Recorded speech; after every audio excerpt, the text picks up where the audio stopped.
ಪ್ರಾರ್ಥನೆಗೆ ಬಿಡ್ತು ಯಾರು ಸದುತ್ತರವನ್ನು ಕೊಟ್ಟು ಎಲ್ಲ ಭೀತಿಯಿಂದ ನನ್ನ ತಪ್ಪಿಸಿದ. ಹಲ್ಲೆಲೂಯಾ. ನಿಮ್ಮೆಲ್ಲ ಕಷ್ಟಗಳಿಂದ ಬಿಡ್ತು ಪರಿಹಾರ ಆಗ್ಬೇಕಂತ ಎಷ್ಟು ಜನ ಬಯಸ್ತೀರಿ?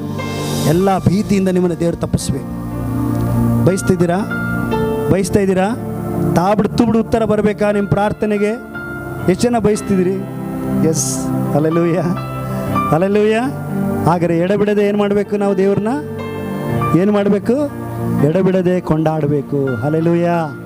ಎಡಬಿಡದೆ ದೇವ್ರನ್ನ ಕೊಂಡಾಡಬೇಕು. ಯಾವಲ್ಲ ನಮ್ಮ ಬಾಯಲ್ಲಿ ಏನಿರಬೇಕು? ನಮ್ಮ ಬಾಯಲ್ಲಿ ಸ್ತೋತ್ರ ಇರಬೇಕಂತ ಅವನು ಹೇಳ್ತಾ, ನಾನು ಹೇಳ್ತಾ ಇಲ್ಲ, ದಾವಿದ ಹೇಳ್ತದನ.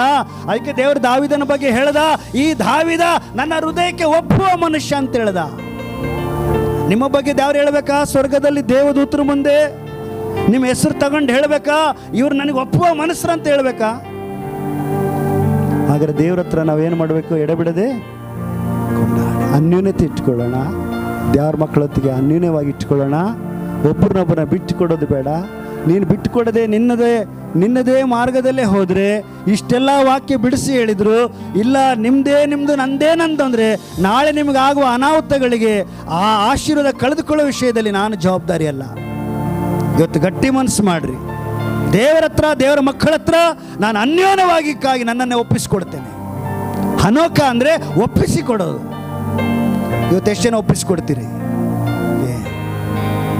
ಆದಿ ಸಭೆಯವರ ಹಾಗೆ ನಾನು ದೇವರೊಂದಿಗೆ ಅನ್ಯೋನ್ಯವಾಗಿ 300 ವರ್ಷಗಳ ಕಾಲ ಹನೋಕ ದೇವರೊಂದಿಗೆ ಅನ್ಯೋನ್ಯವಾಗಿ ನಡೆದುಕೊಳ್ಳುತ್ತಾ ಇರುವಾಗ ದೇವರವನನ್ನು ಕರೆದುಕೊಂಡದ್ದರಿಂದ ಕಾಣದೆ ಹೋದನು.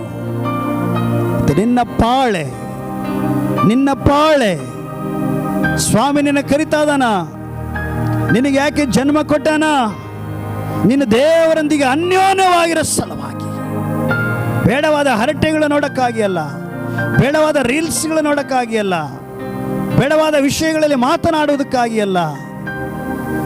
ಈಗೋ ನೀನು ದೇವರೊಂದಿಗೆ ಅನ್ಯೋನ್ಯವಾಗಿ ಜೀವಿಸಬೇಕು. ಹನೋಕರಿಗೆ ಗಂಡು ಹೆಣ್ಣು ಮಕ್ಕಳ ಸಂಸಾರ ಇತ್ತು, ಜವಾಬ್ದಾರಿ ಇತ್ತು, ಕೆಲಸಗಳಿತ್ತು. ಅದರ ಮಧ್ಯದಲ್ಲಿಯೂ ಯೆಹೋವನೊಂದಿಗೆ 300 ವರ್ಷಗಳ ಕಾಲ ಅನ್ಯೋನ್ಯವಾಗಿ ನಡೆದುಕೊಂಡನು. ಮಕ್ಕಳೇ, ಈ ಸತ್ಯನ ನೀನು ಅರ್ಥಕೊಂಡ್ರೆ ನಿನ್ನ ಜನ್ಮ ಸಾರ್ಥಕ.